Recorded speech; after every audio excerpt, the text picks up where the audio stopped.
Dunga, você está fazendo um movimento de, por meio desse documentário, também olhar um pouco para o que você fez no passado.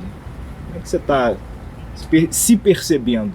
A sua autoimagem, assim, pô, esse cara é o Dunga, ele fez isso, fez aquilo. Como é que você se enxerga hoje, 61 anos de vida e tanta coisa que você já viveu no futebol? Eu acho que na vida o que tu fez. Não tem como voltar atrás, né? Porque mesmo as coisas que tu fez bem, tu poderia ter feito melhor. Eu sou muito perfeccionista, né? Então sempre teria alguma coisa de bom. Mas o que eu percebo, assim, que, pô, valeu a pena, né? Tudo que... Da onde eu saí, os meus sonhos, o que eu queria ser na vida, e o que o futebol me deu muito mais do que eu esperava. O meu sonho era ser jogador de futebol. Pô, fui jogador de futebol, joguei na Europa, joguei na seleção, joguei 3 Copas do Mundo, 2 vezes finais, campeão do mundo, ganhei 3 Copas América como jogador, ganhei 2 Copas Confederações, jogador, treinador. Então o futebol me proporcionou muito. Lógico que eu tive que me entregar, tive que me dedicar, mas vendo tudo, uma carreira vitoriosa. Quem te conhece, assim, a gente conversa com companheiros seus e tal, fala assim, porque o Dunga é um cara leve, o Dunga é um cara brincalhão, o Dunga é um cara que chora, se emociona. Por que você acha que talvez a maioria da galera, do torcedor, não tenha conseguido acessar esse Dunga mais leve, mais brincalhão? Porque é uma personalidade que quando eu tô no meu trabalho, eu sou mais sério. Quando eu tô mais na particular, assim, mais descontraído, mais brincalhão. E também, eu acho que porque como eu apanhei muito, eu tinha que criar uma carapaça, uma barreira, né? Para as pessoas não verem o meu sentimento. Se elas vissem meu sentimento, elas iam me atacar mais. Como elas não sabiam, achavam que eu era frio, que eu era muito duro, elas atacavam, mas não ia com tanta profundidade, né? Se elas fossem fundo mesmo, se eu via que é o meu lado emocional, eu ia sofrer mais. Mas o que você estava sentindo de fato, então? Era uma proteção, era só uma proteção para os caras não saberem a minha reação, quais os meus sentimentos, para me dar condições de eu poder trabalhar, treinar mais tranquilo, né? Então, quando a pessoa me olhava, falava, pô, atacar esse cara, como é que a gente vai atacar ele? Será que ele tá dando importância para o que eles estão falando para mim? Será que não tá dando? Então, esse documentário, as pessoas vão poder ver um lado bem mais humano. Mas o que você estava sentindo de fato, então? Nesses momentos em que você se defendia da visão pública? Eu estava sentindo como qualquer ser humano. Tava sofrendo, né? Que eu tava sendo atacado e o meu único pensamento, eu tinha que dar uma resposta. Aí eu não adiantava eu esperar a resposta de fora, tinha que ser de dentro. Né? O cara que ia resolver meus problemas era eu. Não adiantava eu esperar que alguém ia me ajudar, que alguém ia ter compaixão de mim, que ser vítima das circunstâncias. O mundo não te perdoa. Então eu ficava muito mais concentrado em resolver o problema do que propriamente a crítica. Até 90 até 89 era tranquilo. O Brasil, eu fui campeão mundial de júnior, sul-americano, jogava na Europa. Tinha jogado na seleção, fui campeão da Copa América. Depois de 90 eu tive que criar um certo distanciamento, né? Uma coisa mais fria, né? Para não ser muito atacado. Mas aí essa questão dessa sua autodefesa, você vê que isso custou um preço da relação com o torcedor, ou talvez o torcedor tenha conseguido passar esses anos todos identificar mais quem é o Dunga do que a gente, imprensa ou a gente crítica? Eu acho que o torcedor entendeu muito mais, né, da minha personalidade do que propriamente a imprensa, porque a imprensa a gente estava no dia a dia, né, tinha essa cobrança mais, tinha que fazer o trabalho deles, e o torcedor não, porque me conhecia na rua, falava, né, e a imprensa não conseguia entender, quando eu via uma câmera eu ficava sério, tinha dificuldade de sorrir, mas com o pessoal na rua eu conversava normal, tranquilo, né, então o torcedor entendia bem. O que a sua família viveu, você viveu dentro desse processo do lado negativo da era Dunga, quando isso tudo foi taxado de era Dunga? Acho que foi a pior fase da minha vida, né? Porque não é só eu. Tinha muitas pessoas envolvidas, tinha meus filhos, tinha meus amigos, meus parentes, minha mãe, meu pai, minha esposa. E eu não queria deixar uma imagem para os meus filhos da era Dunga negativa. Então eu tinha que trabalhar. E mesmo chegando em casa chateado, eu não podia... Eu tinha que ter o sorriso, tinha que conversar como se nada tivesse acontecido. Às vezes eu via na fisionomia da minha família que eles queriam conversar alguma coisa, algum respeito das críticas, tudo, mas eu não dava entrada, né, para tentar desvirtuar do assunto. Dentro da minha casa não tem nada a ver de futebol, é a minha família. O meu trabalho é da porta para fora, aqui a gente vai viver, é aqui onde é que eu tenho energia, onde é que eu vou ter força, então aqui não não vamos falar de problema aqui, vamos falar das coisas boas da vida. Mas aí você tinha algum escape, vamos dizer assim?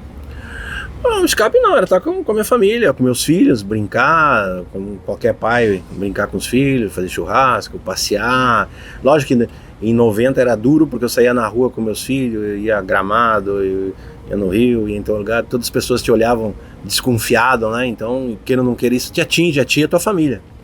Você acha que algum companheiro seu de 90 talvez precisasse, ou talvez pudesse ter entrado um pouco também na frente das balas, vamos dizer assim, entre aspas, para não ficar só era Dunga, só com você? Você sente um pouco disso? Ou... Não, eu acho que faz parte do futebol, né? Quando tem uma coisa assim negativa, quanto menos se mexer, quanto menos falar, é melhor. A gente tem que focar em trabalhar, em resolver. Mas eu tinha sempre um bom relacionamento com eles, sempre me apoiaram, né, fora, sempre me ligavam, a gente estava sempre em contato, né? E como eles são do ambiente, isso vai passar. Só vai passar de que jeito? Com resultado.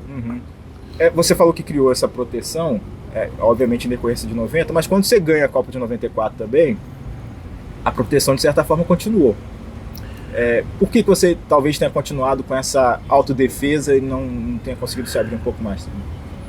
Eu sempre fui mais reservado, né? As pessoas que convivem comigo sabem que eu sou diferente, mas eu sempre externo, nunca gostei da minha família, das coisas particulares minhas, era sempre muito restrito, né?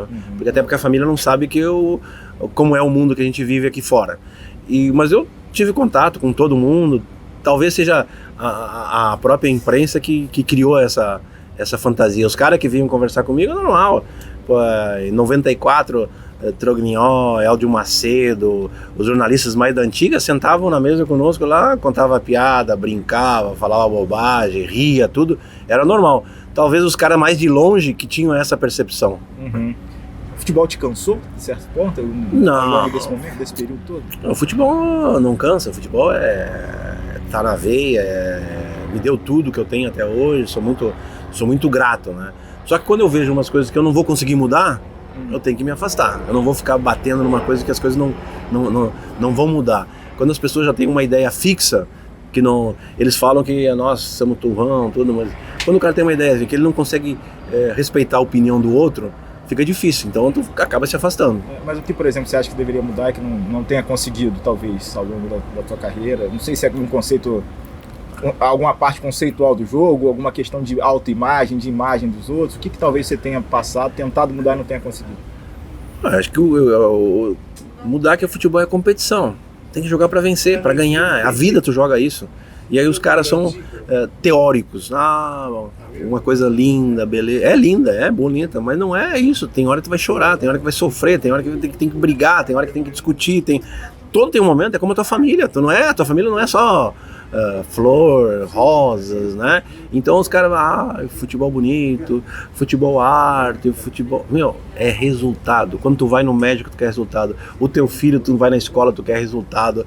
Quando tu no teu trabalho, tu quer resultado pelo teu salário. Aí só no futebol os caras são muito teóricos, né? Mas o futebol tem que ganhar. É difícil, é complicado. Não vamos ganhar sempre? Não. Mas aí os caras começam, mas não, o futebol não é assim. Claro que é. Futebol é vida, futebol é resultado da vida. Tudo que tu passa na sociedade, tu vive dentro do futebol. As pessoas te cobram resultado. Mas aí ao mesmo tempo que você assume essa postura mais resultadista, o quanto isso abre mão da beleza do jogo ou precisa abrir mão da beleza do jogo? O fato de você ser resultadista assumido indica que você quer ganhar a qualquer custo, independentemente de como, ou talvez isso seja mal entendido da nossa parte também? Isso é mal entendido. Você não ganha de qualquer custo. Você ganha com qualidade. Se souber defender mais do que o adversário e souber atacar mais. Porque se tu não souber defender e não souber atacar, o futebol é um equilíbrio entre defender e atacar. E aí os caras falam, vamos atacar. Não é atacar, não é índio. Tem que saber atacar, tem que saber defender, tem que ter a humildade de momento, entender que o adversário é mais forte e eu vou ter que me defender e eu vou ter que estudar os pontos fracos dele para mim atacar. E quando eu for mais forte, eu vou atacar. Então as pessoas hoje no futebol acham que só tem uma forma de jogar. Não tem uma forma de jogar, tem várias formas de jogar. Por exemplo, eu adorava o futebol brasileiro quando tinha a escola do Luxemburgo, do Filipão, do Moraci, do Parreira, do Zagallo, do Lazzaroni, cada um da sua forma, e se enfrentavam e viam que era o melhor.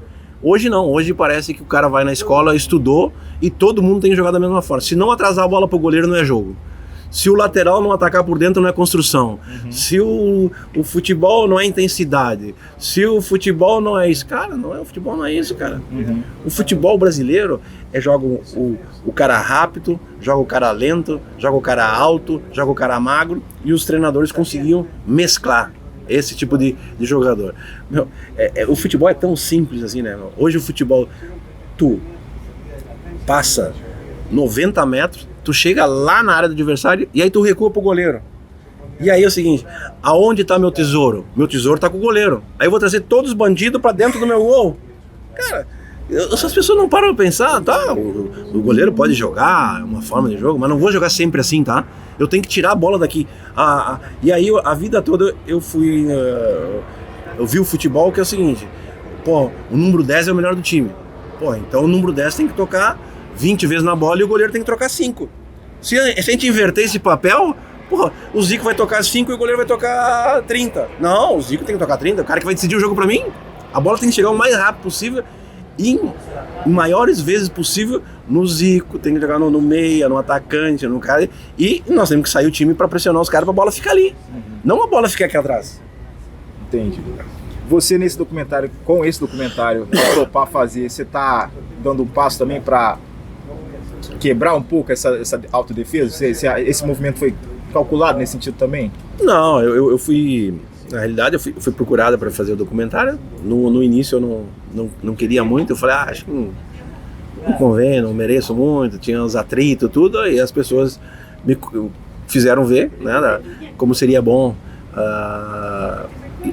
colocar um pouco a minha vida lá desde o início até o final. Até para ser, não digo exemplo, mas as pessoas veem que é a vida. Você sofre, tem que trabalhar, você tem que ter talento, tem que ter persistência. As coisas nem sempre vão dar certo, nem sempre vai acontecer como você gostaria, mas a sua reação conta muito. Como você vai fazer com o erro, o que você vai fazer com as situações que você não queria que aconteceram, acho que as pessoas vão poder entender um pouco mais do ser humano, que atrás de um jogador tem um ser humano, tem uma família, tem todo um sistema. Dentro desse momento, né, dessa fase toda da tua carreira que você foi atacado e tal, você é um cara que guarda muita mágoa? Não, até eu falei com o Escobar, eu sou um cara que muito tranquilo, eu falo as coisas, eu falo a minha opinião, nem sempre tem razão, mas eu falo, tu vai me conhecer, se eu não gostar de ti, eu vou falar pra ti, não vou ser o cara que vai te agradar pra ser simpático e depois sair falando mal de ti. Se eu não gostar de ti, tu vai saber por mim, tu vai saber pela minha reação, pela minha fisionomia, que eu não gosto, eu sou verdadeiro, entendeu? Então, sou bem tranquilo nesse aspecto. E nem sempre eu vou ter razão. E como é que foi essa construção com o Escobar, especificamente para 14 anos depois, e tudo que aconteceu? Tranquilo, porque foi mais colocado lenha na fogueira pelos outros do que provavelmente para mim fogar. Porque para mim, eu falo para ti, eu saí daqui ali, já passou, já falei, tu sabe como eu penso, eu não vou te convencer a pensar que nem eu vou te respeitar a tua opinião. E eu quero isso das pessoas. Só que é difícil, né? A pessoa quer que tu pense como ela, que tu seja como ela. Não, cada um tem o seu pensamento. Até vai ser bom. Tu pensa de uma forma, eu penso da outra. Nós vamos conversar, nós vamos sair com outro pensamento, talvez melhor do que o meu e o teu, né? Foi isso que aconteceu. Dos dois lados. E foi isso que aconteceu com o Escobar. Você acha que alguém botou lenha na fogueira? Você falou, né? Botaram lenha na fogueira. E quem que botou lenha na fogueira? Isso a história vai contar, né? Porque falava uma coisa pro Escobar e falava outra coisa pra mim. E nós ficamos no meio vendido. Talvez o erro nosso for a gente não parar e pensar, né? E falar diretamente, né? Por isso a minha forma sempre foi incrível, porque eu sempre fui muito direto de falar com as pessoas, né? E com o Escobar a gente ficou com um interlocutor que acabou dando errado. Mas tinha alguma coisa sua com a Globo? Assim, você tá fazendo agora um documentário justamente com o Globo, né? E tinha alguma treta que ficou com a Globo? Você tinha alguma coisa lá com o pessoal? Não tinha nada pessoal com ninguém. Eu tinha que fazer meu trabalho, a Globo tinha que fazer o trabalho dela. As definições eram feitas pela CBF, não eram feitas por mim. né? Lógico que dentro de uma empresa tem algumas pessoas que não se comportam bem, mas isso tu não pode dizer que é empresa, né? Então, a vida toda os caras falavam, Dunga, fecha o treino. Até hoje o treino é fechado e o Dunga não tá mais lá. Tá? Então, eu embutiu isso no treinador, na torcida, na imprensa, e criou essa animosidade, e de uma certa ponto, quando me atacavam, eu também atacava. A seleção ficou mais fechada por sua causa, você acha? Ou não? Não, sempre foi assim. E continua até hoje.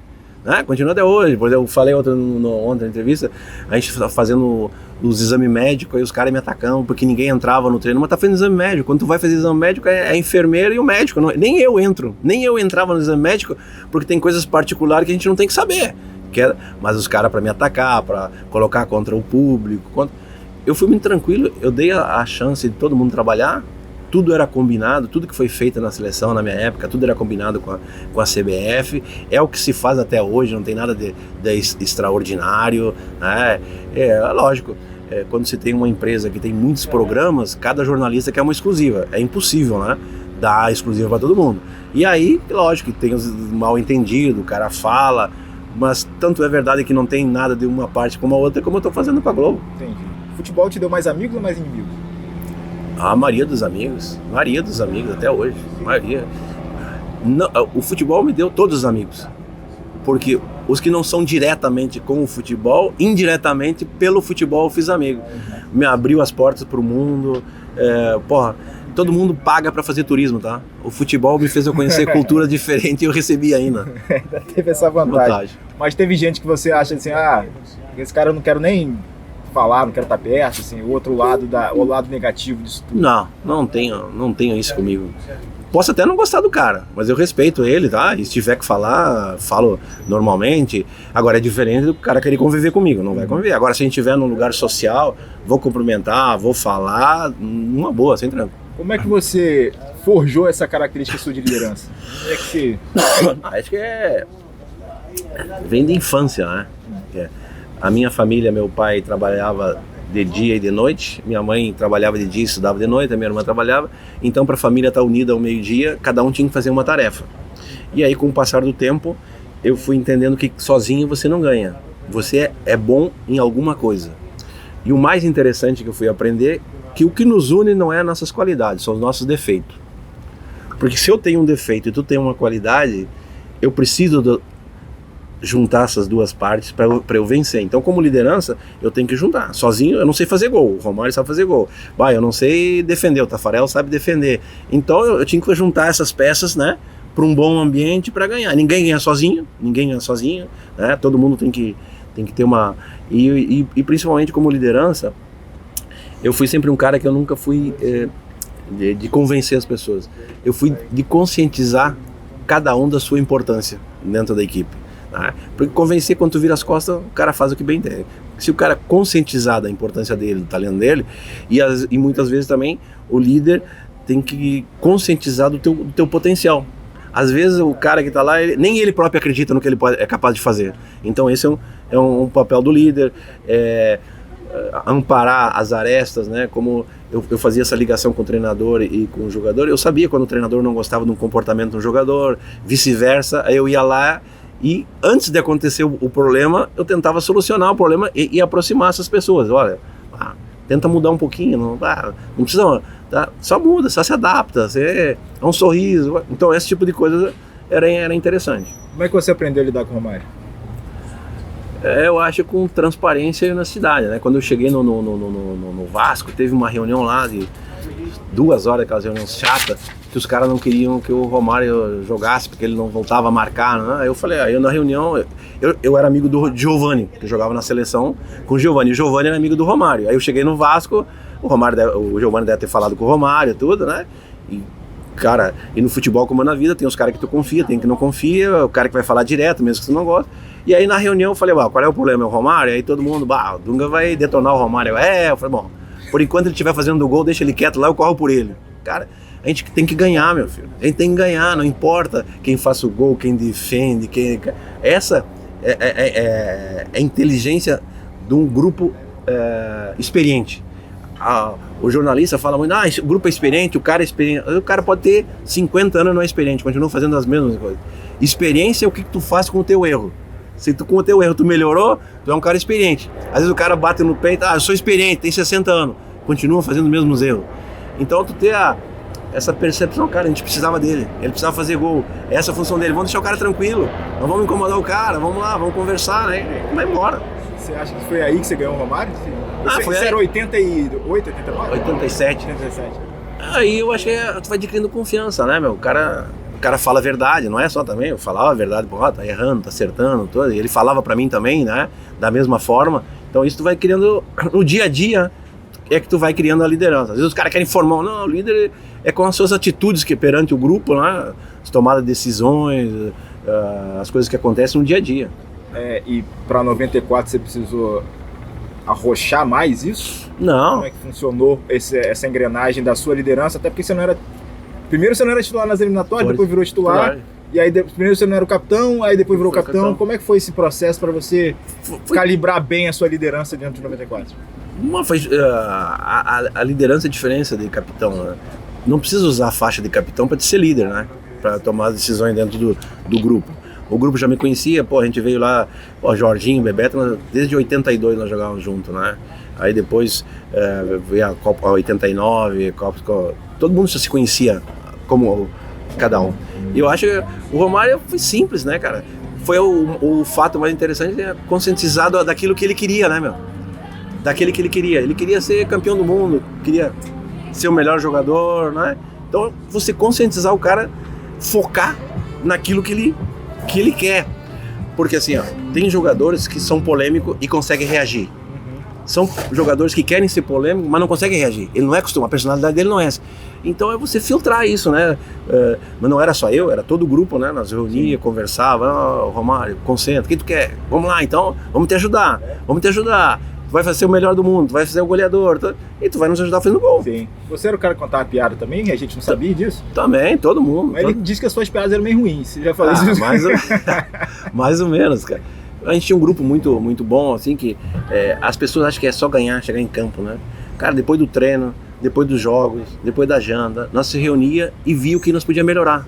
E via se alguém não estava correspondendo, ou estava tendo um deslize, ou não estava tendo um comportamento, ou estava cansado, estava com algum problema. A gente, todo mundo cercava esse jogador e começava a falar, e começava até o cara conseguir ficar tranquilo. Você deu entrevista semana passada, acho, né, em relação à sua carreira como técnico, e hoje, passado isso tudo, você já não, enfim, deixou pra lá mesmo, não vai tentar voltar a esse meio do futebol? Não é prioridade, tá? A prioridade pra mim é que meus filhos sejam realizados na profissão dele, até porque eles me acompanharam em todos os países onde que eu fiz, e tenho outras perspectivas, dou palestra, viajo, faço eventos, tenho o trabalho social. Eu acho que a gente nunca pode parar, tem que estar sempre ocupado com a cabeça em fazendo alguma coisa de bom, né? Porque não é só uma questão de dinheiro, quando tu não estiver mais aqui, as pessoas têm que lembrar de ti. Quando tu sair, as pessoas têm que lembrar de ti. Talvez num momento, elas podem até não dar a importância que tu merece, mas quando tu sair, tu vai deixar saudade. Eu acho que isso é uma forma de eu pensar. Mas aí como é que você se enxerga como treinador, assim? Evidentemente, né, a carreira como jogador, enfim, campeão do mundo, não dá nem para comparar em relação ao que você conseguiu, né, como treinador, mas você acha que você foi um técnico bom? Como é que você se vê na função de treinador? A gente tem que fazer uma comparação, né? Todos os técnicos que passaram para a seleção brasileira, a experiência que eles tiveram, o que eles ganharam dentro da seleção brasileira. Eu, como a minha primeira oportunidade como treinador, ganhar a Copa América, Copa das Confederações, classificar com 3 rodadas antecipadas, ganhar da Argentina depois de 30 anos na eliminatória, do Uruguai, ganhar 3, 4 vezes da Argentina de 3-0, medalha de bronze nas Olimpíadas, que talvez seja o melhor trabalho meu na seleção, que não é reconhecido. Mas vai dizer, mas medalha de bronze, como é que tem que ser reconhecido? Não, é porque a gente fez um time em 15 dias. E dos 15 dias, na véspera dos jogos, tiraram os jogadores acima de 23 anos da seleção brasileira. Na véspera dos jogos, os caras batiam 4 horas da manhã no nosso quarto e falavam, se jogar com a camisa de tal marca, vocês vão ser eliminados. E nós tínhamos que tomar a decisão. Não tinha ninguém lá. Então pode ver quantas dificuldades a gente passou para conseguir chegar até essa medalha. E quantos treinadores passaram com experiência, com tanto nome, com tanta publicidade na seleção, se ganharam isso. Mas aí também você, talvez, ter sido colocado 2 vezes sem essa experiência toda e na primeira parte você conseguiu tudo que você conseguiu de títulos e tal, mas aí quando você volta para a seleção, você também meio que volta, não sei se de uma forma meio, não sei se assodada, desesperada ou como se fosse a solução pós 7-1, né, no momento daquele momento de CBF. Isso também talvez tenha te prejudicado? O timing de voltar para a seleção, o timing de ser escolhido para a seleção? Seleção é resultado. Esquece, os caras podem falar, os apaixonados. Eu fui sair da seleção porque perdemos pro Peru, um gol roubado de mão. Ficou 10 minutos parado o jogo, sem VAR, sem nada, não tinha VAR. Porque ficou 10 minutos parado, então isso é uma decisão do árbitro, gol de mão. Então é muito relativo. Acrescentando a minha passagem de seleção, eu tinha todo mundo contra e tive esse resultado. Teve treinador que tinha tudo a favor e não ganhou o que eu ganhei. Todo mundo contra o que você disse? A imprensa não queria, era toda uma série de muitos fazendo campanha para entrar na seleção brasileira, né, no meu lugar, é a minha hora, é a minha oportunidade, é a minha chance, estudei. Muitos é o Tite. Eu fiz, eu aconteci, botou a mãe, botou o pai, botou o tio, botou todo mundo. E todo mundo a favor, teve o dobro numa sequência. A sequência minha em 2010 era para ter sequência. Por quê? Perdemos, como acontece no futebol, um detalhe, mas o time jogava. A forma como o time jogou a Copa das Confederações, estava jogando a Copa do Mundo, tinha repertório, E aí a mesma coisa aconteceu com o Parreira no negócio. É um time retranqueiro, né? Pega quantos gols nós fazíamos e quando nós tomamos. É número. As pessoas gostam tanto de número, mas eles não estudam quando vão criticar. Só vê quantos gols a seleção fazia. A Copa das Confederações tinha um artilheiro. Então, voltamos. Por mais resultado. Ganhou, tu fica, tu passa por bom. Perdeu, tu tá ruim. Então, mas só voltando, você fala coisas muito interessantes em relação a isso aí, porque da sua continuidade primeiro de 2010, você acha então que você poderia ou talvez mereceria ter ganhado um ciclo a mais à frente da seleção? Pelos resultados que tinha feito, não é que o Brasil jogou mal a Copa do Mundo, o Brasil jogou bem, tá? Só que a cobrança pelo resultado é absurdo. Você vê a forma como o Brasil ganhou a Copa das Confederações, como jogava a Copa do Mundo, a eliminatória como fez em 2010, não é por 45 minutos que tu vai esquecer 8 anos. E por que então que você acha que não te deram esse segundo ciclo? Porque o futebol é resultado. Porque o resultado, que é mais fácil no futebol cortar uma cabeça, resolve os problemas, o que todo mundo queria. O que todo mundo queria ver? Queria ver sangue, queria ver guarda-cabeça, tinha que ter um responsável. Tira o responsável, continuamos. Mudou o quê? Mas aí, quando vem para a Copa de 18 para 22, o Tite consegue essa chance. Por que você acha que ele conseguiu e você não conseguiu, por exemplo? Isso tem que perguntar para os teus amigos da imprensa. Você acha que é só coisa da imprensa, CBF, a mentalidade de futebol? Não, acho que foi a imprensa. Ele tinha total apoio, 100% da imprensa. 100% da imprensa. 100% com ele. E aí vem aquela questão, né, que a gente está conversando aqui antes. Estudar. Tu não estuda só na faculdade.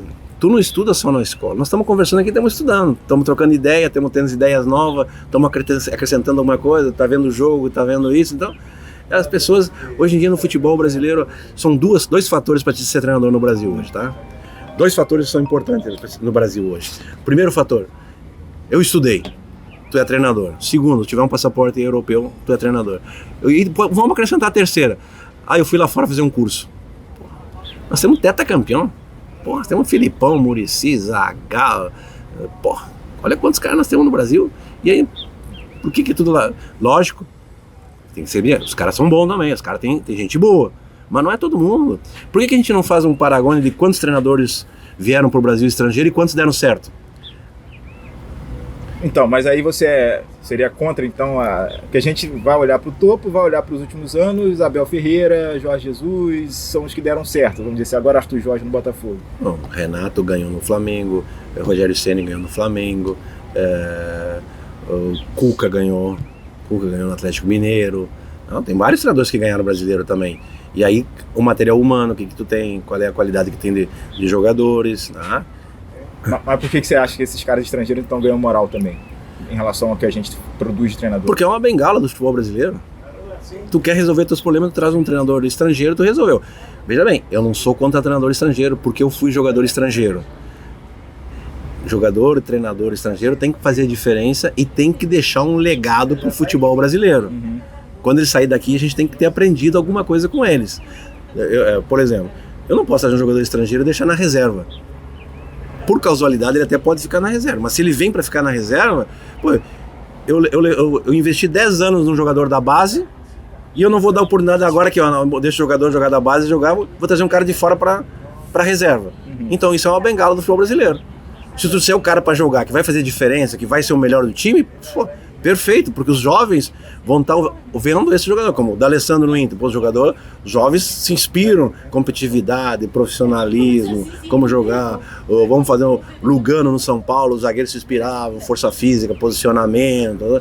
Agora traz um jogador que vai acrescentar o quê? E a sua crítica então é essa contratação, vamos dizer assim, meio que a esmo de alguns treinadores, treinador demais, vamos dizer assim, estrangeiro. Só ver os resultados. Se trouxer e der resultado, perfeito.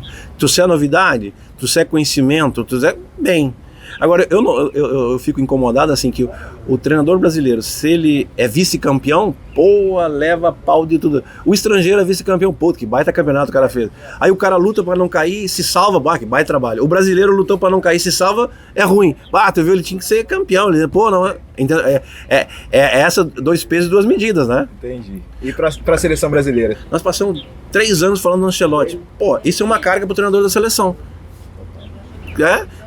Agora já começa de novo a cara, o treinador. Cara, vai trazer o treinador? Não vai. O futebol europeu é diferente do brasileiro. Não é no último dia que tu contrata o treinador, tá? O treinador já sabe 1 ano antes que se ele vai sair, se ele vai ficar ou se ele não vai. E a gente fica alimentando isso, tá? Fica alimentando isso, reflete na seleção e na pressão em cima do treinador. Dentro dessa questão de continuidade aí, a gente vou puxar o fio um pouco para tratar um pouco da resposta anterior que você falou sobre a questão do Tite e tal, que ele já chegou nos braços da imprensa, vamos dizer assim, né? Que você, pelo que eu estou traduzindo o que você tá falando aqui. Mas aí quando ele chega no jogo subsequente ao que ele te substitui, que é a estreia lá no Equador, ele já chega com o time jogando bem e tal. Deu uma pontinha assim de, pô, na verdade esse time era meu. Como é que você enxergou o fato do Tite engrenar nessa primeiro ciclo dele tão bem, pegando aquelas dificuldades de trabalho que estavam ainda na sua época de 2017? Eu acho que é mérito dele. Não tem, sabe? Foi minha continuação. Eu não sou saudosista. Saiu, acabou. Já zerou a conta. É outro, né? E bola pra frente. Assim como o resultado negativo também é a responsabilidade dele, né? Uhum. Porque todo mundo é bom e todo mundo é ruim. O que o futebol brasileiro tem que mudar, treinador, jogador, que a gente não sabe elogiar os caras, a gente só sabe criticar. Tá? Cada um tem a sua oportunidade. E quando tem a sua oportunidade, vai lá e demonstra que tu é. Só que eu não posso expor quem tá lá no momento. Se eu não fui escolhido, é como jogador, não foi convocado, pô, vai lá e joga melhor, te prepara para quando o dia chegar, tu vai lá e mostra que tu era bom, que tu era diferente, que tu era o melhor. Aí quando chega a oportunidade, pô, mas tu não falou que tava preparado, que tu era o suprassumo, que tu estudou, que tu fez. É a mesma coisa com o jogador. Então, só tem uma verdade, o campo e o resultado que vai definir tudo. Você acha que, de certa forma, não diretamente ou indiretamente, até que ponto o fato de ele ter dito que se preparou para isso talvez tenha te atrapalhado, tenha puxado seu tapete nisso tudo? Como é que você vê essa... É uma série de fatores, né? Lógico, fomentou a imprensa. Não é o que eu tô falando, né? Uhum. Ele convidou a imprensa na casa dele, botou os livros, que tinha visto os jogos, que tinha anotado, que tinha feito, que tinha... Só que é o seguinte, eu anoto aqui, tá? Vou ganhar. Quando chego lá dentro, depende do jogador, depende do tempo, depende do adversário, depende do momento. Depende de uma série de fatores. Se os caras vão entender o que eu tô falando, se não vão entender, naquele dia o jogador não estava bem, teve uma lesão. Então é uma série de fatores. É isso que eu falo, todo mundo é bom, cara. Porque eu não concordo no futebol brasileiro, do que o cara chegar... É um cargo, seleção brasileira, um cargo político como o cargo da presidente. Não é? Eu preparei 10 anos na escola. Tu foi escolhido, tu vai lá e faz o teu trabalho, entendeu? Dentro do seu conceito, né, da questão do resultado, o que você acha que você conseguiu tanto no primeiro ciclo e não conseguiu no segundo? O segundo era mais difícil, né? Era mistura de algumas gerações, vinha de um 7-1 pesado, uma desconfiança absurda da torcida, do coisa. Uma coisa que acredito que nunca mais vai acontecer, o Brasil levar 7-1 pela história, pela tragédia, por tudo que o Brasil é, né? E a gente começou bem, toda uma coisa, mas depois da seleção brasileira, você tem que ver que os jogadores vai estar em condições, vem machucado, não vem em boas condições, mas são jogadores de seleção, tu não pode mudar toda hora o time para ter uma organização. E é resultado, cara. Resultado. Não tem outra explicação. Como é que foi lidar com o Neymar nas duas fases? Assim? Na primeira você o via como jovem ainda no Santos e optou não levá-lo na Copa. Na segunda ele já era o cara do time. Como é que funcionou isso? Tranquilo. O grande jogador é tranquilo. Ele quer jogar. O grande jogador quer jogar, quer ser destaque, quer performance, quer mostrar a jogada dele. Mas como qualquer pessoa tem o seu momento negativo, tem que conversar. Mas eu fui sempre muito tranquilo. Eu sempre falava pro jogador diretamente. Eles sabiam as coisas por mim. Não iam saber pelos outros. Eu falava o porquê, o motivo. Poderia concordar ou não, mas eu sempre fui, como jogador e como treinador, eu tenho que pensar na equipe. Esse negócio que os caras adoram falar lá, que um ganha sozinho, quantos anos levou o Messi para ganhar com a Argentina? Quantos anos, entendeu? Então o coletivo, lógico que a individualidade é fundamental, mas se tiver o coletivo, a individualidade vai sobressair. O Neymar, nessa segunda passagem sua, ele estava um pouco mais, não sei se esquentado, o temperamento mais aflorado. Você percebia isso também? Ele estava tomando cartão amarelo direto, foi suspenso na Copa América. Como é que você estava identificando essa questão psicológica dele, que o comportamental? Que o cara apanha muito, né? Nem todo mundo fala, não tem que reagir. Eu sei, a primeira vez, a segunda vez, a terceira vez. Mas ninguém fala que foi no meu período que ele fez mais gols. Isso ninguém comenta. Então comenta sempre as coisas mais negativas. E o Neymar é um negócio assim, um personagem. Tudo que ele fizer vai ser comentado mais do que os demais. E tem que se... Foi ele que criou esse problema dele jogando futebol. Entendeu? Ele foi destaque, então vai ter uma cobrança. Mas aí, quando você fala que ele apanhava muito dentro de campo ou do nosso chicote de fora, a crítica dele? Não, ele apanhava dentro apanhava muito. Dificilmente os caras iam só na bola com ele, né? Sempre alguém ia no corpo dele, né? E tu releva até o momento, chega um momento que tu não consegue. Se você fosse para convocar a seleção de 2010 agora de novo, você chamaria ele, o Ganso? Não. Por quê? Não, se eu fosse chamar hoje o jogador atual, ok. Não, mas na circunstância daquela época, não. Olhando para trás da sua convocação que você fez em 2010, você, mesmo do que ele fez ali, não. Tava, porque na época não era o Neymar, era o Ganso. O Neymar, é isso que as pessoas... o brasileiro gosta muito das coisas prontas e não lê, né? Em 2010, em dezembro, o Neymar não era titular do Santos. Em janeiro, era pré-temporada. Aí começou em fevereiro. E nós tivemos um amistoso em fevereiro. E a história da seleção brasileira, todos aqueles jogadores que foram convocados sem ter uma experiência dentro da seleção brasileira, não conseguiram sobressair. Não conseguiram jogar na titular, ser titular. E, mais voltando sobre o aspecto técnico, tático, 2010, não ia fazer diferença. Porque em 2010... o que nos atrapalhou, que eu perdi 2 jogadores da mesma posição, que era o Elano, que machucou, e o Ramírez, que tomou o cartão. Não foi pelas outras posições onde jogava o Neymar, o Ganso, que ia modificar o... Teve que usar o Daniel, né? Teve que usar o Daniel, que modificava, que já tinha jogado naquela posição, né? Então, não é porque... Aí quando se... Porque as pessoas tinham que falar que o Brasil estava ganhando com a Costa do Marfim, que faltava Ganso e Neymar. Não falaram, né? Aí quando perde, aí fala. Tem que falar nas duas. E aí, só para dessa campanha de 10 ali, por que o Brasil perdeu então? Futebol é detalhe e tu joga com os melhores do outro país, tá? Tem isso também, né? Tem isso também, né? E nós jogamos contra a Holanda. O Brasil fez um primeiro tempo excepcional. Ninguém fala que não tinha VAR. Que se tu pegar as imagens do segundo gol do Brasil, o juiz deu o gol, caminhou até o meio de campo e anulou o gol. Não tinha VAR. Não sei como é que ele decidiu de voltar no meio. Teve o pênalti contra o Brasil, mas aí eu vou te falar, isso é choro de quem perdeu, tá? Que daí tu vai começar a ver as coisas que aconteceram. E a gente teve chance com o Kaká, teve chance no final, e aí a gente tem que ter humildade. A Holanda sobre jogar o jogo. Não é sobre futebol, é sobre jogar o jogo. Quando eu falei pra ti jogo bonito, né, que os caras falam, né, eu vou te falar uma coisa que a gente vai pensar e quem estiver nos escutando vai lembrar. Toda a falta que o Brasil fazia, 4, 5 jogadores holandeses iam no jogador. Primeiro cartão amarelo do Felipe Melo foi falta no Felipe Melo, não ao contrário. Toda a falta, 4, 5 jogadores iam. O juiz era um japonês, sem experiência numa final. E o Brasil quis jogar o jogo, só jogar futebol. E não se ganha só jogando futebol. E você falou do Felipe Melo, estamos caminhando pro final. O que você acha da expulsão dele, do comportamento dele? Enfim, o que você falou pra ele depois daquele... Cara, como é que eu vou falar pra um cara que foi expulso numa Copa do Mundo, o Brasil perdeu? É tirar a responsabilidade minha. Eu, como comandante, eu tenho que assumir a responsabilidade. É um negócio estranho, porque o Felipe só perdeu um jogo com a seleção brasileira. Só esse jogo.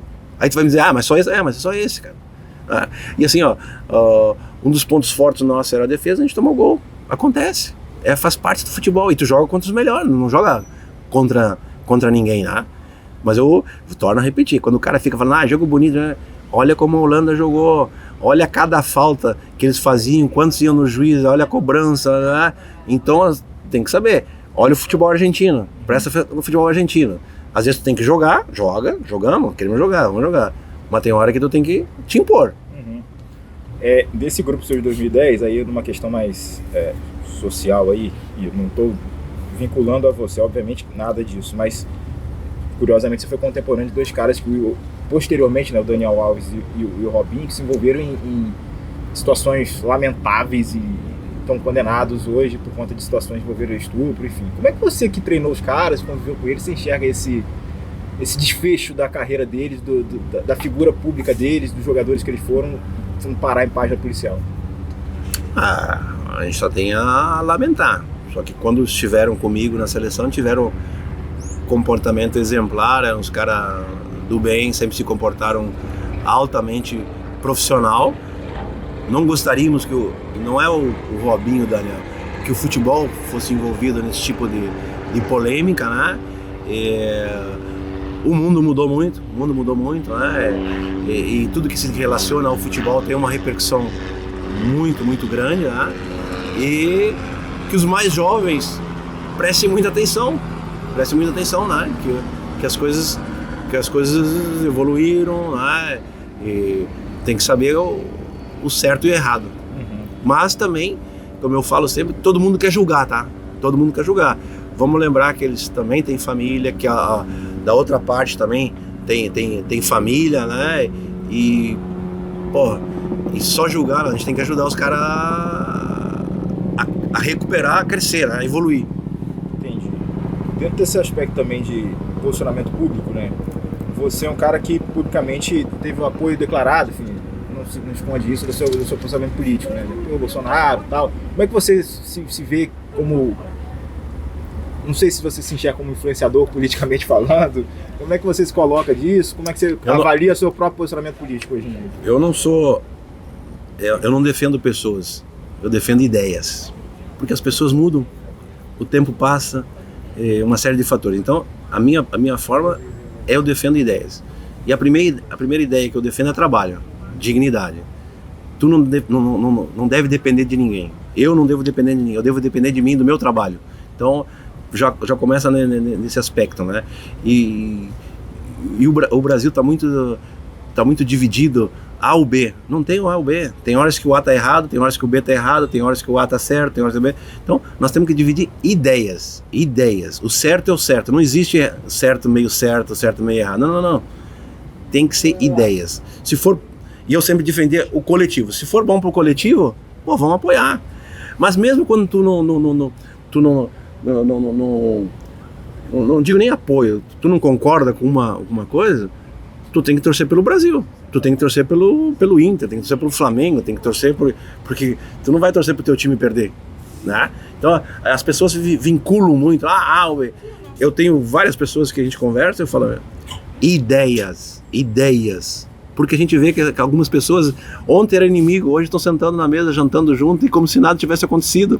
Então nós temos que defender ideias. Porque as pessoas são muito volúteis, né? São muito... Eu sou de algumas frases assim, que é o seguinte, é como o professor, tá? O professor tem que dar asas pro aluno voar. O professor não tem que dizer qual a trajetória que o aluno tem que voar. Ele tem que dar para ele voar. Ele vai voar o mais alto possível, depende dele. Então, no Brasil a gente está muito acirrado, pô, nós somos amigos, por que agora que tu é do Flamengo, eu sou do Vasco, nós não vamos se dar, pô? Porque tu tem a tua ideia, eu tenho a minha, depois nós vamos ver lá na frente quem tem razão. Mas aí você se considera bolsonarista, assim? Como é que funciona isso? Não, eu não me considero nenhum nem outro. Meus são as ideias. Se a ideia do A tá, eu vou apoiar. A ideia do B tá certa, eu vou apoiar. Entendi. Não tem esse negócio de pessoas. Entendi. Pessoas, a vida me ensinou que eu me decepciono com pessoas. É verdade. Com ideias. Você acha que a CBF cumpre o papel dela no futebol hoje em dia? Se a seleção ganhar e ter resultado, não. Não tá correspondendo à expectativa. Por quê? Assim, o que pode mudar para que isso aconteça? Primeiro, tem que deixar de ter tantas polêmicas dentro da CBF, tantas mudanças. A seleção já é um trabalho difícil, porque se reúne de vez em quando, toda hora mudança, toda hora polêmica, as coisas têm que ser mais claras, mais transparentes, né? Todo ano é a mesma polêmica, todo ano é a mesma situação. Eu acho, né, que o futebol europeu tem muitos jogadores trabalhando no futebol. O único Brasil que só tem um jogador trabalhando. E a experiência que todos esses jogadores passaram durante as Copas, que passaram na seleção, que tiveram, né? Como é que vamos sentar na mesa? Tem o lado administrativo e tem o lado do futebol. Do lado administrativo, a gente vai ter que se preparar, vai ter que ter como muitos jogadores estão preparados, o lado administrativo, mas tem o lado do dia a dia, tem o lado do contato, tem o lado do jogador, essa ligação política e campo, tem que ter um cara que viveu isso. Esse que você fala aqui é o Rô? O Rô é um deles, é bom, viveu muito. Banco também na base lá. Banco na base, mas tem que ter mais, tem que ter nas federações, tem que ter nos clubes, tem que aproveitar essa experiência, né? Falando em política, como é que era lidar com o Ricardo Teixeira? Pra mim, tranquilo. Eu nunca tive problema com nenhum presidente. Eu falava direto. Ele era mais seco do que os outros, ele era mais direto do que os outros, né? Tinha um momento que ele explodia, tinha um momento que não, mas é o seguinte, senta na mesa e conversa, explica e coloca os fatos, né? Eu sempre fui com os presidentes, as decisões que eu tomava, eu colocava o presidente. Eu fui um dos poucos senadores que fiz relatório. Eu, o Jorginho, tem livro, tem relatório. Na outra tinha relatório, tinha treinamento, jogo, tudo. Falava por que tinha convocado o jogador, por que não tinha, qual os motivos, qual a análise, tudo era passado. E com o Del Nero, como é que era? Tranquilo também, tranquilo. Era mais na dele, mais fechado, né? Mas tranquilo, mas também a mesma coisa, o Marinho, tudo, sentava na mesa e falava tudo o que ia acontecer, qual jogador ia chamar, se estava em qual país, quais os motivos que nós levamos a fazer a convocação do jogador, estava sobressaindo, porque o treinador da seleção brasileira fica muito exposta, porque passa 5 anos, o cara, mas não chamou aquele zagueiro que era, não, mas tinha os outros 3 estavam machucados, aí o outro tinha tomado o cartão amarelo, mas aí joga pra torcida que, não levou o melhor jogador do mundo, mano, ele tá machucado, não, mas ele tá, eu tive algumas polêmicas lá que teve um jogador que eu não chamei, o médico falou que ele tava machucado, e eu não convoquei, depois levei pancada porque o cara jogou no domingo, e aí, vou fazer o quê? E agora, como é que você vai viver sua vida daqui adiante? Vou continuar tocando meus projetos, ver meus filhos crescer, meus netos, e viver. A vida é muito curta pra gente. Voltamos lá atrás, a gente é muito curto viver em polêmica, não gosto de fulano, não gosto de ciclano. Cara, pra que eu vou envenenar meu sangue por causa de uma bobagem? Eu vou viver com quem eu gosto, com quem tem afinidade comigo, ajudar as pessoas, né? Fazer diferença na vida das pessoas, vai me tornar um ser humano melhor. Qual